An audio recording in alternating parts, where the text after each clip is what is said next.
What is up, Badger Nation? I hope everyone out there is safe, healthy, happy, and working on things that are meaningful to them and their families. I hope everyone out there is having a good day. I'm really curious always where people are tuning in from. However, I always ask, maybe it's too personal of a question. So I'm going to skip asking it today. If you do feel compelled to say it, my name is Mike. This is Amazon Marketing Minutes. This is about a 10-minute daily show going. It was going to be just a week. However, the feedback has been good, and we are creating a show, a live every single day while coronavirus is happening. And the reason we are doing this is because things are changing so quickly that it is important to stay on top of these things. So use this as time to sync up, share anything that you've learned. We'll pull in a comment and talk about it. So definitely do that. We want to share as much as we learn. Sometimes we might be looking at news articles. Sometimes we might be looking at things that Amazon puts out. Sometimes we might be sharing some tips and strategies that are working with our customers, because as it goes, from what we've seen, it's like a coin flip. There's about 50% of companies that are selling on Amazon that are going up, and there's about 50% that are like holding steady, falling downward. So we want to share some of the things that the people are doing on both ends, things to look out for and things to pay attention to. Now, with all that said, let's go into the topic for today. I'm about to share my screen. Here we go. I'm sharing my screen. So you should be able to see that really nicely. If you can see my screen, it says COVID-19 frequently asked questions. This is a resource right from Amazon. And I wanted to walk through some of these questions. Please let me know. There's a couple people watching this live. So I want to be sure that you're able to see it. So please drop a comment if you can see it. Give me a thumbs up. Give me a sign. And there's a delay, so I have to ask and wait a little bit. All part of the live process. So yes, give me a thumbs up if you can see my screen, because we're going to be going over these Amazon advertising COVID-19 frequently asked questions. Give me a comment. Looking for one comment. Okay, I got a thumbs up. Maybe that's enough. People are shy, and that's okay. If you feel compelled to help me out, just drop a comment and let me know, just so I know that you can actually see my screen, because I would hate to run through these and not have people be able to see these. Got it. Thank you, Bobby. Always being there. Thank you, Martin. What is up, Martin? Let's go. Let's jump into it. And over on YouTube, JMCG, thank you so much. Really appreciate it. So now let's jump into some of these questions. Also, Bob, thank you so much. Bob, love the photo. Are you from Texas? I am. Suman Lee, what is up? Thank you so much, everybody. What is going on, Hillary? Alrighty. Thank you all for that. I do think there's like a 2-minute delay from when I talk and ask a question to when I actually get a response. So I apologize for that. Let's jump into it. So these are Amazon Advertising's COVID-19 frequently asked questions. They're closely monitoring. So let's read, react, and talk about it. So as I'm reading, feel free to drop a comment. There's a small delay. So it says they are closely monitoring the developments of COVID-19 and its impacts to our employees, customers, partners, and communities. We've created this resource to help answer some of your frequently asked questions. Terrific. It's in a lot of different languages: French, Italian, Dutch, Spanish, Mexican Spanish, English, of course, Mandarin, and Korean, Japanese too.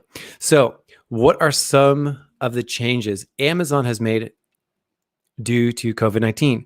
And this is a page that they put out. I will drop a comment in here so that after the call, you can see this too. I think that might work. Yep. I think that's how we did it.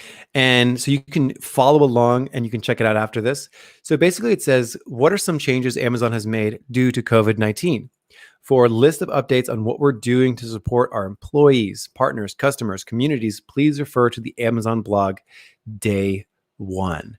And this is a blog that we've actually shared last newsletter. So, sort of last week, they are keeping this updated and they are keeping this up daily. So, this is something that we are probably going to start incorporating into our lives, just checking this out and seeing if there's anything worth sharing.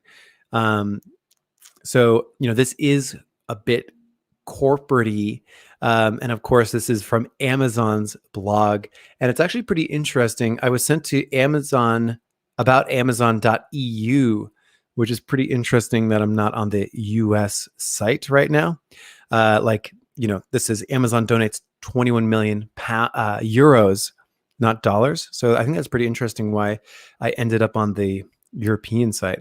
But that being said, a couple of their sort of popular today posts, Amazon donates $21 million to relief organizations across Europe to support those impacted. Awesome. What is a bar raiser at Amazon? This is probably going to be some corporate thing. This doesn't look too relevant to COVID-19, sort of just a corporate thing that they have internally. So nothing too much. There's a message from Jeff Bezos. It's worth checking out. Let's quickly just read a little bit here and I'll make it a little bit bigger there. Dear Amazonians, this isn't business as usual. It's a great deal of stress and uncertainty. It's also a moment in time where work is most critical. We've changed our logistics, transportation, supply chain, purchasing, and third-party seller process to prioritize stocking and delivering essential items like household staples, sanitizers, baby formula, medical supplies.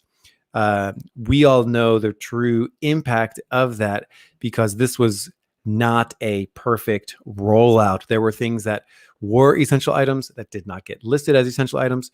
There were things that were not essential items and did get listed as essential items. Prime ship dates got kicked up to a month. They got kicked back down. So we know what this is like being in the Amazon ecosystem so closely. We know that this was not a perfect rollout. It would have been nice to sort of hear some of that, like, hey, this is a stress on our system.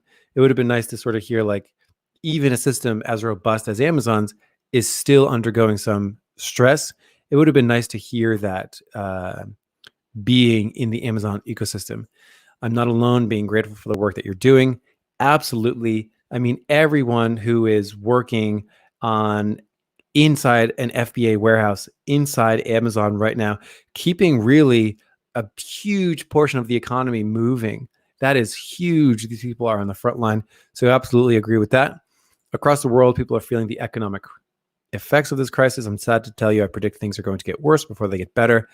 We talked about this last week in our newsletter. They're hiring 100,000 new roles and raising wages for hourly workers who are fulfilling orders and delivering to customers during this period of stress and turmoil. That wage ended up being about a $2 USD raise, hiring an extra 100,000, which is absolutely, you hear stories about Amazon delivery drivers that like have to run from their car, they're run from the truck to the house and then run back because they have so many deliveries to make so quickly. I hope these people get they can go slower with each delivery and not like be penalized or something crazy like that. So I hope that Amazon really is giving them what they need during this time so that they can sort of not have to worry about things like running from the truck to the door and back. And people can really get the things that they need.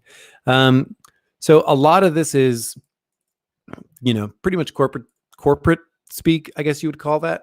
So that's that. It's kind of nice to know that they know how crazy of a time it is.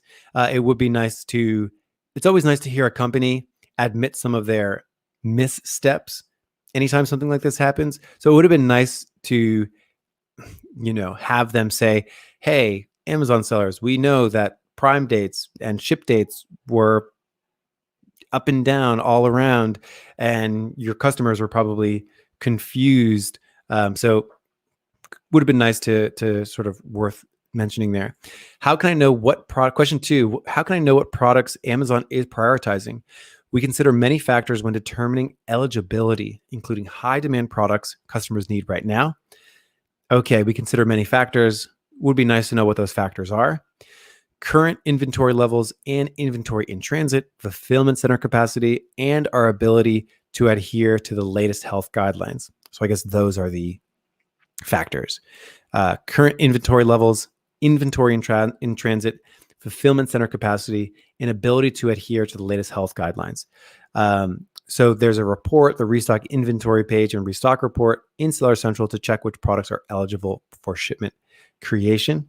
So that's pretty interesting. So we consider many factors determining eligibility, high demand products customers need now.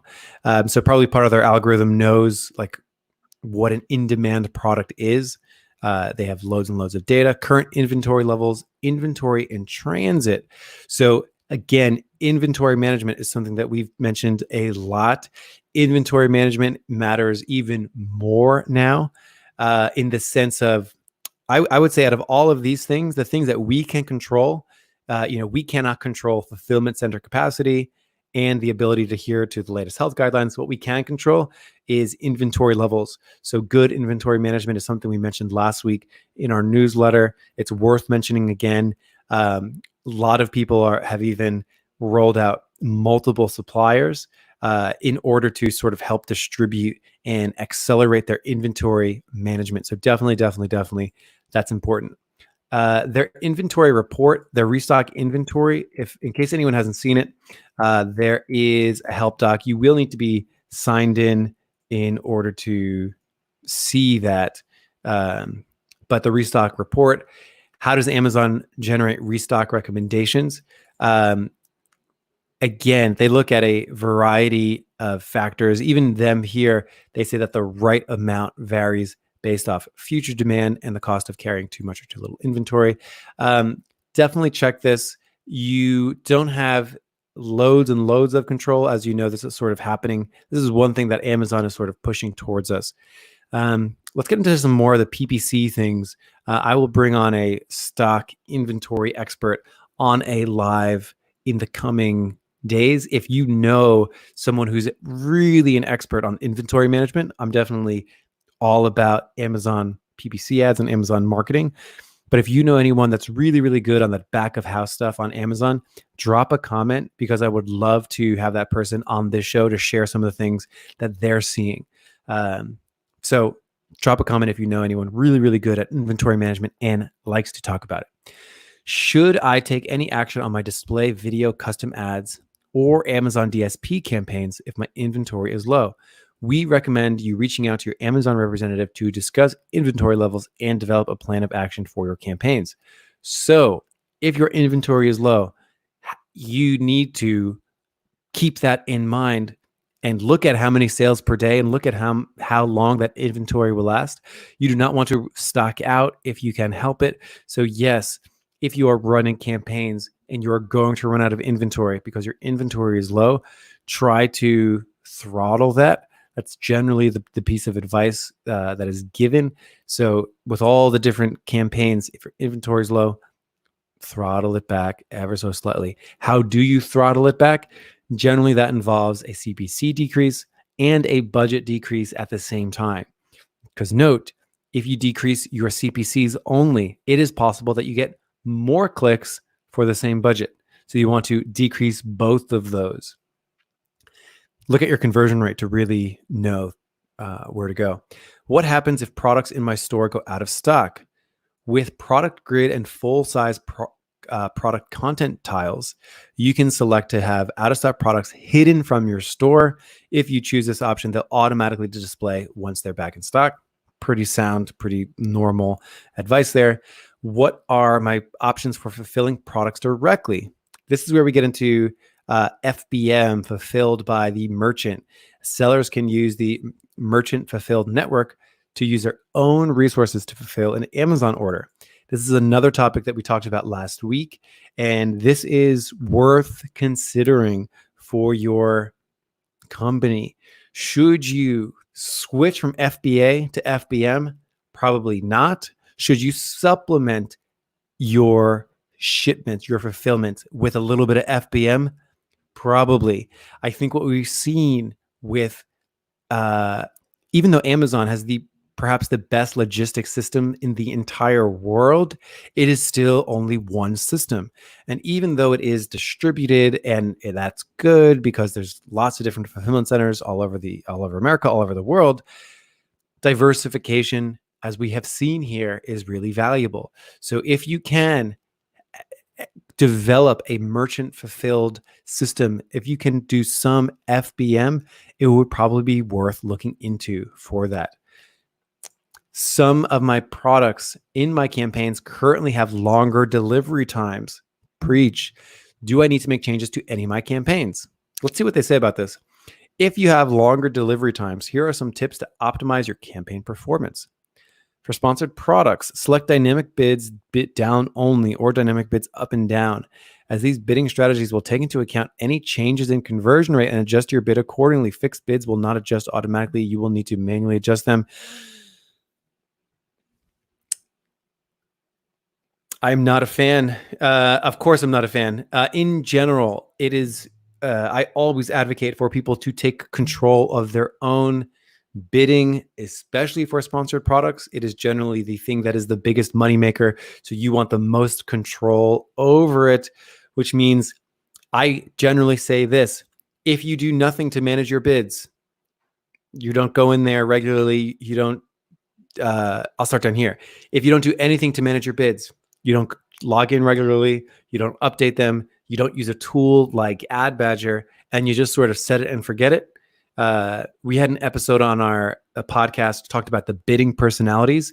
If you are, I think we said like a set it and forget it Frank.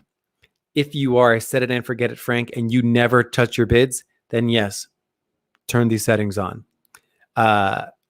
In this case, I would say dynamic bids down only is going to be way better. So that's that. If you do manage your bids actively, and if you're watching the show, hopefully you do manage your bids actively. If you manage them actively, you generally want them on fixed because you want the control for your sponsored products. As your conversion rates go up, you say how much you want it to go up. Amazon doesn't necessarily care about your ACoS in the same way you care about your ACoS. And I think that is a fact. Like, your business goals are different than Amazon's business goals. So keep that in mind. Sponsored display. Bidding on sponsored display is dynamic, so bids adjust automatically, taking into account the likelihood of conversion. You may reallocate budgets towards products that are not generating most sales. Yes, good budget management, important on sponsored display. Sponsored brands, evaluate which keyword. By the way, sponsored display, you don't have as many bid controls as you do with sponsored products or even sponsored brands. When you talk to an Amazon rep, try to mention that. Let them know you prefer to be in charge of your own bids. Can we get that too? Let us have the option. Sponsored brands, evaluate which keyword and or product targeting strategies are working for your business. Yeah.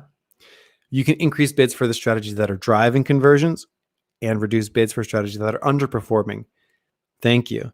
Again, follow tight control during this time. So if you have a lot of modified broad phrase in your sponsored brands and you are dissatisfied with the level of performance, even if you are satisfied with the level of performance, try to graduate things up to a more exact, tight structure. It's going to be very important during this time. So try to put an emphasis going through your account periodically, trying to upgrade things into exact match. So that's worth thinking about. Are there keywords I shouldn't use in my sponsored ads campaigns right now? In response to COVID-19, we've restricted advertising at this time on keywords related to protective equipment, face masks, hand sanitizers, surgical gloves, and other related keywords. You can choose relevant keywords for your products. Yes, we talked about this last week on the show, do not try to cash in and try to pick up searches related to COVID-19. You're getting in the way of the solution. How can I manage my ad cost for my sponsored brands at this time? And I think I'm being told we had a question roll in. Can you expand on some of the best stats for keeping A costs under control? Mine is like 400%. Hard to resist not wanting to turn everything off. Juanjo Bonifaz, what a beautiful name. This is a really good question. Let's see what Amazon's answers is, shall we? For sponsored product campaigns, use dynamic bids down only or dynamic bids up and down. When you select either of those bidding strategies, Amazon will automatically lower your bids in real time. Your ad may be less likely to convert to a sale. We recommend these strategies over fixed bids at this time. Right. Again, that same thing holds true. If you are not optimizing your bids, like if you do not go in and do it, then yes, turn those settings on. It's not enough because your ACoS goals are going to be different than Amazon's ACoS goals. So again, if you are watching this, Juanjo, I don't know if you're an Ad Badger customer. If you are, Ad Badger will take care of you here in the sense of it will automatically move your bids up and down. And I'm not just saying it'll apply like a bid modifier, like, oh, it'll apply it a little bit down or a little bit up. It will go in there and give you the mathematically correct bid. So it's kind of like Amazon has its goals for you. You have your own goals. Ad Badger's on your side. So it's taking some of the ACoS pressure and it's really updating bids there. So yes, Juanjo, that's awesome. You are an Ad Badger customer. Within the next few business days, either Thursday or Monday, so literally tomorrow or Monday, we will have a crisis response mode in our bid algorithm for Ad Badger customers. We've been hustling hard studying this. We talked a little bit about it on our live yesterday, and that is going to be that will be what I believe the best way to manage your bids at this time. Because what it does in a normal time, you don't want to make crazy changes to your bids. Because if you have a sale, you don't want to like change your bids as if you have a sale every day. But with coronavirus and what we're seeing is that if data changes fast, you need to respond quickly. So our new bid algorithm will do a lot of that. So Juanjo, hang tight. For sponsored products and sponsored brand campaigns, evaluate which keywords or product targeting strategies are working. As always, you can increase bids. So yeah, classic stuff. You want to keep your tightness. Definitely try to lower the amount of what I call uncontrolled spend. And what uncontrolled spend is basically like an exact match that is controlled because you're going to be appearing for that thing specifically. Uncontrolled spend is like a broad match keyword. You don't know what you're going to appear for. You have an idea, you're guiding it, but you don't really know what you're going to appear for. This should be the time to go heavy on exact match and controlled spend. Keep that spend under control. So bid optimization was one part of that. And the other thing is control, like what you're appearing for. You want to increase your amount of control. How can I help manage my ROAS for my DSP campaigns right now? Automatic, we'll see what they say. Automatic optimization, adjust your bids, budgets, blah, blah, blah, and conversion rates for what you've set. Use audience segmentation report to view performance by segment. Given campaign, you can add audiences. Yes. Use the custom report template to review performance across various campaigns. In terms of any kind of display advertising, you want to think about who the audience is. And generally, top of funnel, middle of funnel, bottom of funnel. The more bottom of funnel you can get, the better. So that's why they mentioned audience segmentation to sort of view that. So bottom of funnel can be a stage in the buying cycle. It can also be an audience specifically. So that audience that is most likely to buy, generally I would call that bottom of funnel. Does Amazon advertising have any offers to help my business during this time? Okay, so this is a crazy one. And this one's so crazy. I need to go like this for now. Okay. So actually Google Ads, are you ready for this? Google Ads, I'm not even looking at that screen. Google Ads sent an email out telling companies they can apply for a Google Ads grant. Amazon Where are you at? Amazon, where is a grant that companies that are struggling can apply for to be given a break on their Amazon advertising bill? Where is that? Like, if you want to help people, like you have this big document, where is that thing? Google Ads did it.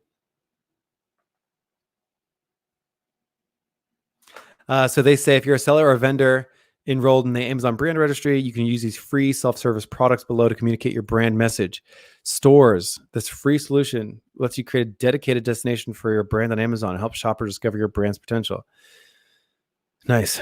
Post US beta.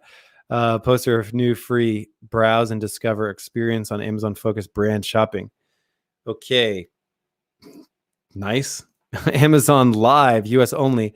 Engage with the shoppers. So, I mean, yes, of course, you should be doing all of these things all the time. You know, there's early mover advantage definitely on posts and live.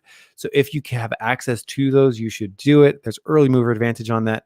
We're doing more lives because it's such a critical time. People want to talk with other people. People want to know that companies that they will potentially buy from are there for them and that they are there to help them. That's key right now. So if you can communicate with your customers through posts, through Amazon Live, try to get it, try to do it. So all the things, you should always be doing all the things. Anyway, that was a lot. That was a long one. Normally these are supposed to be 10 minutes. I want to see if we have any questions really quick. Hillary, a question for Ad Badger customers. So when you turn on Bids by Badger, fixed or down only, Bids by Badger will turn it to fixed for you. So even if you go into Amazon and you change it to dynamic, the next day, the next cycle, Amazon will shift it back. Ad Badger will shift it back to fixed so that we can zero in on that. This really cool question from JMCG. Thanks so much for listening and watching. We are entirely FBM. Cool. And we were looking at going FBA using a third-party logistics program starting next week, 3PL. Would that be a good idea now or not? We are 3x more profitable. FBA is a small business. It matters. This is such a great question. Look at all this info that we have on the screen right now. Live from the Badger Den. We got those questions over there and that. So JMCG, this is a really good question. From a perspective, so the thing to think about is if we want a different perspective aside from profitability, it's really the opportunity cost and the risk management, the risk mitigation. So if you think about someone that only had their products made in a certain factory in China, one factory, if that, they might be getting great margins there, but if that factory goes down, that is a risk that sort of builds up over time. And sort of like a gray swan, black swan event. Gray swan, like you could expect this thing to happen. It is potentially worth hedging against. So even if I've heard people say that even if it's going to be a little less profitable, splitting things up, like dedicating some sales to FBA, dedicating some, like getting some made at a different supplier, things like that can be good risk mitigation. And even though it might cost you like on the P&L every month to do that, is it reducing your risk? And that is the question that is worth asking. Will the benefits outweigh the cons and have risk get factored into that? Martin, also monitor the delivery date. If that goes up, the conversion rate will go in the opposite way, without a doubt. That's a nice leading indicator, because if your delivery date goes down, you can predict your next revenue per click, which is huge for that. That's really, really good. Bob Rennick, FBM is going crazy. Would love to hear more about what you mean by going crazy, like crazy good, crazy busy, crazy.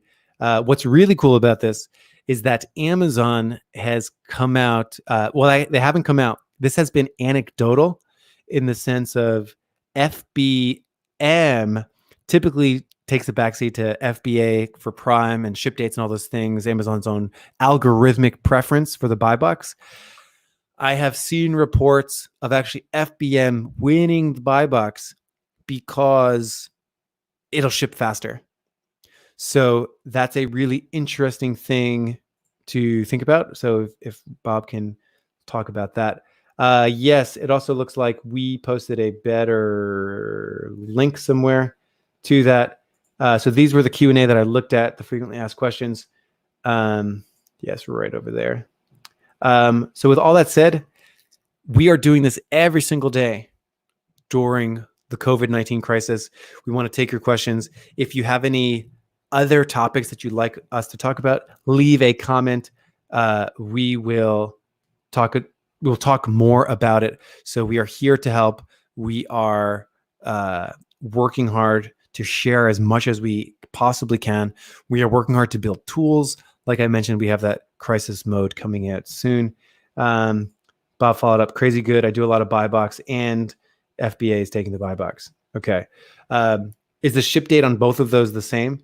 Or like what's the shipping time difference? The reason I ask is because I've seen reports of FBM taking the buy box, even because it has a faster. Amazon is giving FBM ship rates versus what theirs is. I ship faster than Amazon, and they still give FBA the buy box. That's good to know. I was hearing reports that FBM was sometimes taking the buy box if it had a faster ship date. Maybe it needs to be significantly faster.